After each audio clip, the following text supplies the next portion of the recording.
చేశాం. నిన్న ఇక్కడ బీఆర్ఎస్ మీటింగ్ జరిగింది, కార్నర్ మీటింగ్ జరిగింది. ఆ మీటింగ్లో మా సీఎం గారిని ఉద్దేశిస్తూ కేటీఆర్ గారు ఏదేదో మాట్లాడడం జరిగింది. దాన్ని మేము తీవ్రంగా ప్రతి కాంగ్రెస్ కార్యకర్త, కుటుంబ సభ్యులు మరి ప్రజలందరం కూడా తీవ్రంగా వ్యతిరేకిస్తున్నాము. ఎందుకంటే ఏదైనా మాట్లాడేటప్పుడు మర్యాదపూర్వకంగా మాట్లాడడం ఎవరికైనా కానీ బాగుంటుంది. మరి ఒక సీఎం గారి హోదాలో ఉన్న మనిషిని పట్టుకొని ఏదేదో మాట్లాడినరు. అట్లా మాట్లాడడం అనేది అస్సలు మంచి పద్ధతి కాదు. అంటే మీకు మా సీఎం గారు ఎప్పుడు ప్రజల మధ్యలో ఉంటూ, ఎప్పుడు పగలు రాత్రి తేడా లేకుండా, ఏ రోజు కూడా విశ్రాంతి లేకుండా ప్రజల మధ్యలో ఉంటూ ప్రజాపాలన చేస్తున్నందుకు ఓర్వలేక ఇవన్నీ మాట్లాడుతున్నట్టుగా మాకు అనిపిస్తుంది. మీలాగా ఫామ్ హౌస్ పాలన చేసి అవి ఆర్ఎస్ టీరెస్లు అనుకుంటా వెళ్ళలేదు మా సీఎం గారు. ఎప్పుడు కూడా ప్రజల మధ్యలో ఉంటూ సమస్యలు తెలుసుకుంటూ ఎట్లా ఈ అప్పుల ఊవిలో ఉన్న ఈ రాష్ట్రాన్ని ఎట్లా మిగులు బడ్జెట్గా ఎట్లా మారవాలి మళ్ళా అని చెప్పే ఆలోచనతోటి మా సీఎం గారు ఏదైతే మాట ఇచ్చిండ్రో అన్న మాట కట్టుబడి మొత్తము ఏవైనా ఇప్పుడు గెలిచిన 2 రోజులకే ఉచిత బస్సు ప్రయాణం పెట్టడం జరిగింది. 200 యూనిట్ల కరెంట్ అయినా, ఆరోగ్యశ్రీ పరిమితిని 5 లక్షల నుంచి 10 లక్షలకు పెంచడం అయినా, అట్లనే మహిళలకి వడ్డీ లేని రుణాలు ఇవన్నీ కూడా ఇస్తున్నారు. సన్న బియ్యం ఆ రోజు చెప్పినామా? ఎమ్మెల్యే ఎలక్షన్ల ముందు మా సీఎం గారు చెప్పిండ్రా? పేద ప్రజలకి తినే తిండి దగ్గర ఉన్నోడికి లేనోడికి ఏం తేడా ఉంటుంది? 10-15 ఏళ్ల కింద తినేటోళ్ళు కానీ ఇప్పుడు ఎవరు కూడా దొడ్డు బియ్యం తింటలేరు అనిస్తే ఈరోజు అందరు కూడా తినేటప్పుడు తృప్తిగా కాయ కష్టం చేసేది బుక్కడు బువ్వ తిననికే, ఆ బుక్కడు బువ్వ ఈరోజు తృప్తిగా తింటున్నామంటే ఈ చెయ్యి పార్టీ చల్వా అన్నది ప్రజలు ఎవరు కూడా మర్చిపోలేదు. మరి మీకు పదవులు లేకపోతే మీ అందరికి అంత ఫ్రస్ట్రేషన్ వస్తుందేమో. గౌరవ ముఖ్యమంత్రి గారిని పట్టుకొని అన్ని మాటలు అనడం అనేది మటుకు నేను చెప్తున్నా అసలు సంస్కారమే కాదు. ఎన్నడూ కూడా మేము ఎప్పుడు అట్లా మాట్లాడలేదు. ఈ నియోజకవర్గానికి వచ్చి మాట్లాడడం అన్నది మాకు అందరు కూడా చాలా బాధాకరము. ఇంకోటి పోలీసులని కూడా ఎందుకనాలంటే మొన్న ఒక మాట ఈరోజు ఒక మాటనా? మొన్న మేడారంలోనేమో పోలీసు వ్యవస్థని మెచ్చుకున్నారు, ఎంత మంచిగా చేసిండ్రు, నెక్స్ట్ వచ్చేది వాళ్ళదే అనుకొని ఊహించుకొని మరి అప్పుడు కూడా మీరు ఇట్లనే చేయాలన్న ఉద్దేశంగా మాట్లాడిండ్రు. మేడారంలోనేమో పోలీసులు మంచోళ్ళు, ఇప్పుడు వచ్చేసి ఏంటంటే పోలీసులని ఎట్లా పడితే అట్లా మాట్లాడిండ్రు. వాళ్ళు కూడా ప్రజలకి సర్వీస్ చేసేటోళ్ళు, పోలీస్ వ్యవస్థ అనే వాళ్ళు కూడా ఎట్లా పడితే అట్లా మాట్లాడొద్దు. మరి నిజమే వాళ్ళకి, ఎందుకంటే వాళ్ళు ఉన్నప్పుడు అట్లా చేసిండ్రు కాబట్టి వాళ్ళకి ఇప్పుడు కూడా అదే వ్యవస్థ నడుస్తుందన్న భావం ఉండడంలో తప్పేం లేదులేండి. వాళ్ళు ఉన్నప్పుడు పోలీసు వ్యవస్థనే మొత్తం అల్లకల్లోలం చేసిండ్రు. ఇప్పుడు ఏది కూడా ఒక క్రమశిక్షణ ప్రకారంగా లేకుండా వాళ్ళు అప్పుడు చేయడం జరిగింది. వాళ్ళు కంప్లీట్గా ఎంత ప్రెషర్ తీసుకొచ్చే వాళ్ళు పోలీస్ డిపార్ట్మెంట్ని ఎవరిని అడిగినా చెప్తారు. అందులో me print and electronic media సోదరులకి అది తెలియని విషయం ఏం కాదు, ప్రజలందరూ కూడా గమనించిండ్రు. వాళ్ళ టైంలో ఎన్ని కేసులు ఈ నియోజకవర్గంలో పెట్టిండ్రో, అక్రమంగా ఎన్ని కేసులు పెట్టిండ్రో, ఏం చేసిండ్రో అన్నది అది ఆపినా కానీ దాగే విషయం కాదు.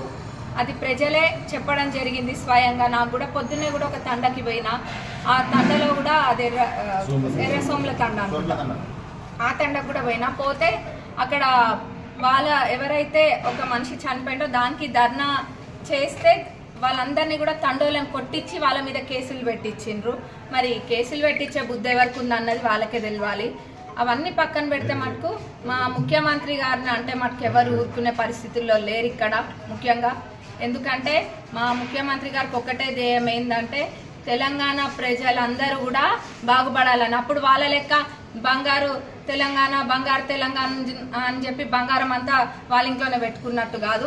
నిజంగానే ఈ తెలంగాణ అన్ని రకాలుగా బాగుపడాలన్నది మా సీఎం గారి యొక్క ఉద్దేశం.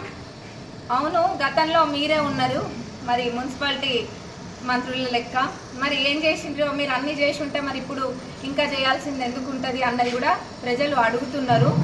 వాళ్ళు చెప్పినంత మాత్రాన కాదు. ఇంకా పోస్టర్లు ఒకటి రిలీజ్ చేసినారు మన దగ్గర. ఆ పోస్టర్లలో సగము నేను ఒక దగ్గర చూపించి చెప్పడం జరిగింది. మనం వచ్చినాక ఏదైతే మనం శంకుస్థాపన చేసి ఇనాగ్రేట్ చేసినవి ఉన్నాయో వాటి గురించి కూడా మాట్లాడుతూ ఉన్నారు. ఇవన్నీ ట్యాంక్ బండ్ గురించి కూడా పొద్దున అదే తండలో మాట్లాడుతుంటే విన్నా.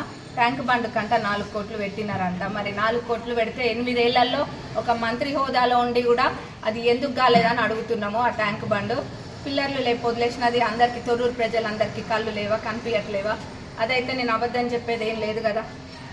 దానికి 5 కోట్లు TUFIDC నుంచి పెట్టి ఏదైతే మీరు వేసిన చిక్కుముడు ఉందో, మీరు మీ కాంట్రాక్టర్ గారు చేసిన ఘనకార్యం ఉందో అదంతా సెట్ చేసుకొని ఇప్పుడు దాన్ని ఒక ఆకారంలోకి తీసుకొచ్చి మళ్ళీ 5 కోట్లు పెట్టడం జరిగింది దానికి.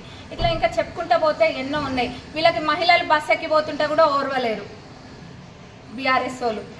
మహిళలు మంచిగా బాగుపడుతుంటే కూడా ఓర్వలేని గుణం. ఫ్రీ బస్ ఎందుకు పెట్టాలి, అది ఎందుకు పెట్టాలి, ఇది ఎందుకు పెట్టాలని. అది తెలంగాణ ఆడబిడ్డలకు ఎక్కడ ఆపద వచ్చినా కానీ వాళ్ళకి సంకోచించకుండా ఎక్కడ ఆపద వచ్చినా ఎటు అయినా వెళ్ళడానికి భరోసా కల్పించిండ్రు రేవంత్ అన్న. మరి ఎంతసేపు మా ముఖ్యమంత్రి గారినే టార్గెట్ చేస్తూ ఉంటారు. ఎందుకంటే వాళ్ళు చేయలేని పనులన్నీ కూడా మా ముఖ్యమంత్రి గారు చేస్తున్నారు కాబట్టి, ఎక్కడ విశ్రాంతి లేకుండా ప్రజల మధ్యలో ఉంటున్నారు కాబట్టి మా ముఖ్యమంత్రి గారు అంటే వాళ్ళ కుళ్ళు అదొక్కటే కనిపిస్తుంది ఇక్కడ. మరి తప్పకుండా ఇక్కడ తొర్రూరు గడ్డ మీద కాంగ్రెస్ జెండా ఎగరేయబోతున్నాం. అందులో ఎటువంటి అనుమానం లేదు. మీరు ఎన్ని అవాకులు చెవాకులు వేలినా అది ప్రజలందరూ కూడా గమనిస్తుండ్రు. మరి ఇంకేందో అంటున్నారంట ఇక్కడ అత్త కోడలు బాగుపడ్డా తప్ప రాష్ట్రంలో అత్త కోడలు బాగుపడ్డా లేదని.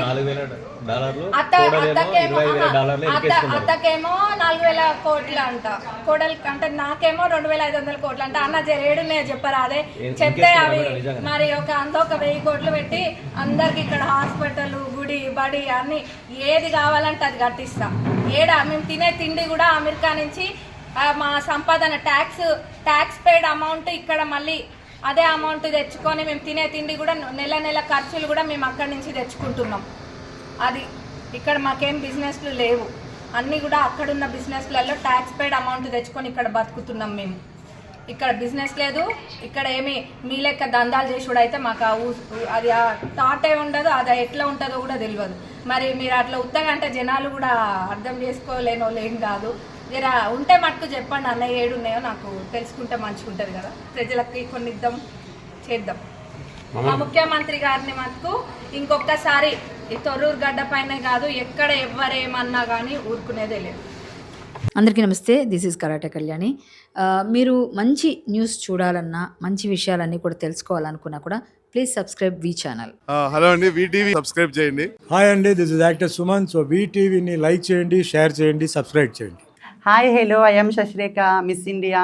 సో వీటీవీని లైక్ చేయండి, సబ్స్క్రైబ్ చేయండి, షేర్ చేయండి. ఏమైనా డౌట్స్ ఉంటే కామెంట్ బాక్స్లో కామెంట్ చేయండి. Thanks for VTV.